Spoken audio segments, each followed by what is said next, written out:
या भैंसा, हमको तो चाहिए पैसा। वही हाल भाजपा वालों का है, चाहे हिंदू मरे मुसलमान मरे।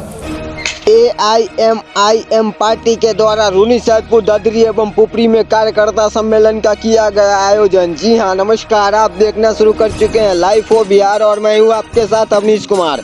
सीतामढ़ी में AIMIM पार्टी के द्वारा रूनी सैदपुर, ददरी एवं पुपरी में कार्यकर्ता सम्मेलन कार्यक्रम का किया गया आयोजन, जिसकी अध्यक्षता युवा जिला संयोजक इंजीनियर नजरे आलम ने किया। AIMIM पार्टी के नेतृत्व में कार्यकर्ताओं ने पंडित मनमोहन झा गामा के सीतामढ़ी आगमन पर रूनी सैदपुर टोल प्लाजा के समीप माला पहनाकर भव्य स्वागत किया। वहीं पंडित मनमोहन झा गामा ने कार्यकर्ता को सम्मेलन में संबोधित करते हुए कहा कि बिहार में सत्ताधारी लोग सिर्फ कर्पूरी ठाकुर एवं जयप्रकाश जी के नाम पर अपनी राजनीतिक दुकान चलाने का काम कर रहे हैं।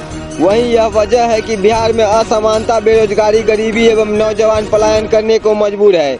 आज़ाद हिंद फौज के संस्थापक नेताजी सुभाष चंद्र बोस की जयंती पर श्रद्धा सुमन अर्पित करते हुए एवं विश्वास दिलाता हूं कि नेताजी का नारा था, तुम मुझे खून दो मैं तुम्हें आज़ादी दूंगा। इसी प्रकार बैरिस्टर औसीद्दीन अवैसी कहते हैं, आप मेरे हाथ को मजबूत करें, जुल्म एवं जुल्मी का अंत होगा। देश प्रदेश में एकता भाईचारे होंगे, कोई किसी से नफरत नहीं करेगा। गरीबों को, बच्चों को बेहतर शिक्षा मिलेगा, स्वास्थ्य व्यवस्था में बेहतर सुधार होगा। बैरिस्टर साहब जो कहते हैं उसके करने में विश्वास रखते हैं, इसलिए आप सभी आइए मजलिस के साथ। संबोधन के बाद पार्टी में नए सदस्य चंदन मिश्रा, राहुल मिश्रा, साकेत कुमार, अनमोल झा, वीरेंद्र मिश्रा को पंडित मनमोहन झा गामा के द्वारा पार्टी के द्वारा सदस्यता दिलाई गई। मनमोहन झा गामा ने नानपुर प्रखंड के ददरी पंचायत में खलीफा मुफ्ती आजम हिंद यादगार असलाफ हजरत अल्लामा मुफ्ती उद्दुल हलीम रिजवी अशरफी रमलाल जी के मजार पर फूलमाला चढ़ाकर प्रदेश में अमन चैन रहने की दुआ की एवं उसके बाद पुपरी प्रखंड मुख्यालय में भारत रत्न संविधान निर्माता बाबा साहेब भीमराव अंबेडकर की प्रतिमा को अपने हाथों से साफ सफाई कर माला अर्पण किया। उपरांत पुपरी स्थित महादेव जी के मंदिर पूजा अर्चना किया। मौके पर AIM पार्टी के समर्थक एवं कार्यकर्ता मौजूद थे। सीतामढ़ी आना होगा।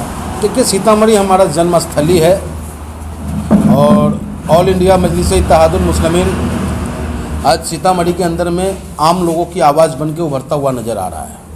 उसी कड़ी में आगमन हुआ है। हम चाहते हैं कि ज़्यादा से ज़्यादा तादाद में लोग पार्टी से जुड़े और कमज़ोरों की आवाज़ बने। जिनको चाहत है कि हम सेवा करने के लिए राजनीति में आ रहे हैं, वो हमारे साथ जुड़े। जिनको जनता को लूटना है, जनता को दबाना है, वो भाजपा में चले जाएं, राजद में चले जाएं, कांग्रेस में चले जाएं, और जो सेवा करना चाहते हैं वो बैरिस्टर साहब के साथ आ जाएं। बिहार में आपकी पार्टी अगर बनती है तो बिहार की जनता के लिए देखिए, बिहार में समस्याओं का अंबार है, जबकि ये वो बिहार है जिस बिहार ने हमेशा देश को दशा और दिशा सुधारने का काम किया है। जब अंग्रेजों से भी आज़ादी प्राप्त करने की ज़रूरत थी तो महात्मा गांधी जी का जन्म बेशक गुजरात में हुआ, लेकिन सत्याग्रह आंदोलन का शुरुआत बिहार से हुआ था। बिहार की वो धरती रही है कि हमेशा देश को दिशा दिया है, लेकिन आज हम बड़े दयनीय स्थिति में है। गरीबी, बेरोजगारी, महंगाई, तो चलिए इसकी चर्चा ही करना बेकार है। एक दौर था कि महंगाई डायन खाए जात है, और आज जो है महंगाई उनकी बहन और ननद हो गया है, जिसका कि वो सम्मान कर रहे हैं और जनता त्राही त्राही कर रहा है। आपका यह पावन जन्म धरती भी है, तो इस पर क्या जनता को क्या संदेश देना चाहते हैं? जनता से यही हम अपील करेंगे कि मेरे सीतामढ़ी की जनता, आपने बारी बारी से लोगों पे विश्वास किया है। जिस पे किया सीतामढ़ी की जनता ने भरोसा, उसी ने उनको लूटा है। किसका किसका नाम बताएं, राजद का बताएं, कांग्रेस का बताएं, भाजपा का बताएं, सब ने मिलकर लूटा है। हम सेवा करने आए हैं, हमारे लोग आपके बीच आपका आवाज़ बनने आए हैं। आप विश्वास करके देखें बैरिस्टर साहब के नेतृत्व को। निश्चित रूप से सीतामढ़ी की जनता को न्याय दिलाने का कार्य और चहुमुखी विकास कराना, ये हमारी प्राथमिकता में होगा। आज भी हम बाढ़ के दंश को झेलते हैं, कितना दर्द है। इस बाढ़ के नाम पे नेता लूटपाट करते हैं। बाढ़ के नाम पर जब जब आपदाएं आती है, करोड़ करोड़ रुपया डोनेशन होता है और उस पैसे को बंदर बांट कर दिया जाता है। जब बाढ़ आता है उस वक्त बांध बांधने की तैयारी होती है, उस वक्त में 5 किलो चूरा और माचिस पे भी घोटाला करने का काम करते हैं ये लोग। तो इन सभी चीज़ों पर रोक लगाया जाएगा जब आपका साथ होगा। जैसा कि आपने बताया कि बीजेपी लूटा है, चाहे जदयू पार्टी जो भी यहाँ पर पार्टी है संगठन है वो लूटा है, तो क्या पता आपकी पार्टी भी लूटने के काम करी तो? नहीं, देखिए, आप कहते हैं कि भरोसा तो आपको करना होगा, और दूसरा आप भरोसा करेंगे, आप हमारे बैलोज को देख लें। आप अगर हैदराबाद में आज बैरिस्टर असदुद्दीन ओवैसी साहब सरकार में हैं, सबसे ज़्यादा फ्री बच्चों को पढ़ाने का काम हैदराबाद में किया जा रहा है, चाहे वो मेडिकल की पढ़ाई हो, ITI की पढ़ाई हो, जो गरीब बच्चे हैं उनको फ्री में पढ़ाया जाता है, जो विधवाएं हैं, विधवा के बच्चे हैं, उन्हें फ्री पढ़ाई कराई जाती है। तो क्या चाहिए? जब तक शिक्षा नहीं होगा, अंधकार नहीं दूर होगा। तो हमारी आज आप सरकारी स्कूल में चले जाए, इतनी दयनीय स्थिति है स्कूलों का, और प्राइवेट स्कूल इतनी महंगी है कि गरीब आदमी अपने बच्चों को पढ़ा नहीं सकता, और सरकारी स्कूल में भेज दे तो सांप काट लेगा या फिर आपको दीवार गिर जाए, बच्चा मर जाएगा। और अगर उसके बावजूद भी बच्चा जाने को तैयार है तो मास्टर पढ़ाने वाले नहीं है, या तो स्वेटर बुनने वाले हैं या खेतों में पानी पटा रहे हैं। जैसा कि आपने संबोधन के दौरान बताया है कि यहाँ पर सीतामढ़ी में नेता मस्त है और जनता त्रस्त है। जी जी, तो आखिर क्यों, ऐसा क्यों? क्यों न लूटे वो राही जो राह जन को रहनुमा समझे। जब तक आप लुटेरे को अपना दोस्त समझेंगे, आप लूटते रहेंगे। जब आप अपने सच्चे साथी को अपना दोस्त बना के चलेंगे, उसको अपना मत देने का काम करेंगे, तो आपके साथ ऐसा घटना नहीं घटेगा। आपने यहाँ बिहार के CM नीतीश कुमार को जातीय जनगणना को लेकर आपने बयान दिया है संबोधन के दौरान। जी जी जी जी, तो आपको क्या लगता है, जातीय जनगणना सही है या गलत है? नहीं, सही है, मैं उसका विरोध नहीं करता, क्योंकि ये वही बिहार है। पूरे हिंदुस्तान में सबसे पहले अगर आरक्षण लागू हुआ था तो आपके बिहार में हुआ था। कर्पूरी ठाकुर जी जब मुख्यमंत्री थे, उन्होंने लागू कराने का काम किया था। आज जातीय जनगणना हुई, अच्छी बात है, लेकिन इस जातीय जनगणना में जो मकानों की जो गणना हो रही है ना, उसमें कहीं ना कहीं अधिकारी लोग धांधली करने का काम कर रहे हैं। जैसे ये टीन शेड है या एल्वेस्टर है, तो इसे भी वो पक्का में दर्ज कर रहे हैं। कोई गारे का ईंट चिनाई कर रखा है, बेचारा गरीब आदमी किसी तरीके से खपरेला डाल रखा है, उसे भी पक्के में गिन रहे हैं। उसका हम विरोध करते हैं और नीतीश कुमार जी से, मुख्यमंत्री जी से मांग करते हैं कि जिनके गारे का मकान है, कच्चे का मकान है, जिनका एल्वेस्टर और टीन डला हुआ है, उन्हें पक्के में ना गिने। वो गरीब लोग हैं, उनको कच्चे में ही दर्ज कराने का काम करें, ये हमारी मांग है। लेकिन बीजेपी जातीय जनगणना को आरोप लगाती है कि यह जातीय जनगणना नहीं है, वोट बैंक की गणना है। तो देखिए, भारतीय जनता पार्टी तो सच पूछो आप तो न वो हिंदू का है न मुसलमान का है। जैसे कहते हैं ना कि भैंस मरे या भैंसा, हमको तो चाहिए पैसा। वही हाल भाजपा वालों का है, चाहे हिंदू मरे मुसलमान मरे, उसे वोट से मतलब है। और जात की राजनीति अगर हिंदुस्तान में सबसे ज़्यादा कोई करता है तो वो भारतीय जनता पार्टी करता है। उससे तो सावधान रहने की ज़रूरत है। अच्छा, सीतामढ़ी का जनता और बिहार की जनता आप पर क्यों विश्वास करेगा? क्योंकि आपका जो ओवैसी साहब है हमेशा बयान में फंसे रहते हैं। 15 मिनट वाला जो बयान आपका ओवैसी साहब दिए थे, उस पर आप क्या कुछ कहना चाहेंगे? देखिए, देश का सर्वोच्च ताकत न्यायालय है, और न्यायालय ने उस बयान पे बरी करने का काम किया है। तो हमारे और आपकी उंगली उठाने से कोई फर्क नहीं पड़ता।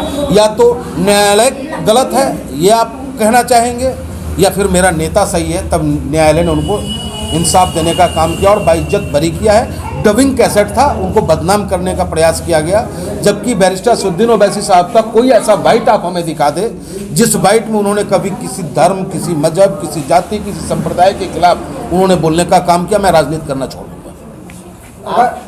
आपका सत्ता अगर बिहार में आती है तो बिहार की जनता को क्या क्या सुविधा और क्या क्या मिल पाएगा? देखिए, सत्ता हमारी आती है, समतामूलक समाज का निर्माण होगा, सबको बराबर का सम्मान मिलेगा, जात पात का भेद मिटेगा।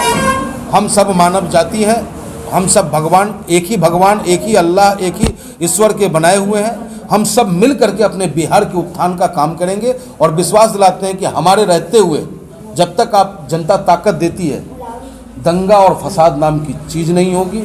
बेहतर शिक्षा, बेहतर स्वास्थ्य का निर्माण किया जाएगा। एक जदयू के मुस्लिम समुदाय के कार्यकर्ता हैं, उन्हें CM को लेकर बयान दिया था कि अगर CM को कुछ भी होगा तो हम बिहार को करबला बना देंगे। तो इस पर आप किसके कैसे? ऐसा है, देखिए, ये तो जदयू वाले जवाब देंगे, लेकिन हम इतना ज़रूर कहें कि लोकतंत्र में और ख़ासकर बाबा भीमराव अम्बेडकर के संविधान में ऐसे लोगों को ताकत देने की ज़रूरत नहीं है। ये वो कट्टर लोग हैं जिसका समर्थन ना ऑल इंडिया मजलिस इत्तेहादुल मुस्लिमीन करता है, न संविधान करता है, न हम उपद्रवियों के सहयोग करते हैं, न बदमाशों के समर्थक हैं। हम उन्हीं लोगों के साथ हैं जो बाबा भीमराव अंबेडकर साहब के संविधानों में अपनी आस्था रखता हो। आपके पार्टी के बिहार में 4 विधायक बने थे, लेकिन फिलहाल वो अभी कुछ विधायक गठबंधन से टूट गए आपके हैं, तो इस पर क्या कहना है? देखिए, जो बिकने वाला है वो कहीं भी बिक सकता है और उसका हम कुछ कह नहीं सकते हैं। वो बिक गए, उनका ईमान बिक गया, उनको जवाब वहाँ की जनता देगा आने वाले 2025 के चुनाव में। देखिए, हमारे बिहार प्रदेश अध्यक्ष जनाब अख्तर उल ईमान साहब और युवा प्रदेश अध्यक्ष जनाब एडवोकेट आदिल हसन आज़ाद साहब के आदेश पर उत्तर प्रदेश से आए हुए हमारे मेहमान, हमारे पार्टी के नेता बड़े भाई मनमोहन झा, पंडित मनमोहन झा गामा साहब का सीतामढ़ी की पूरी टीम स्वागत किए हैं और यहाँ एक कार्यकर्ता सम्मेलन हम लोगों ने रखा था, उनको ये संबोधित किए हैं और इनका इस्तकबाल मैं करता हूँ पूरी टीम की तरफ से और बहुत बहुत शुक्रिया अदा करता हूँ कि आप सीतामढ़ी ज़िला में आपका आगमन हुआ। और ये सीतामढ़ी के लिए पंडित मनमोहन झा गामा साहब कोई नए नहीं है, बल्कि इनका जो जन्मभूमि है वो सीतामढ़ी ही है। और सीतामढ़ी के लोगों से हमारे नेता अपील कर रहे हैं कि मजलिस का साथ दीजिए और मजलिस का साथ दीजिएगा तो आपके ऊपर जब भी जुल्म होगा, जब भी अत्याचार होगा, तो उसके खिलाफ ऑल इंडिया मजलिस इत्तेहादुल मुस्लिमीन और उनके कार्यकर्ता आवाज़ उठाने का काम करेंगे। क्या नाम हुआ? मेरा नाम इंजीनियर नजरा आलम उर्फ चांद बाबू, AIMIM युवा जिला संयोजक सीतामढ़ी।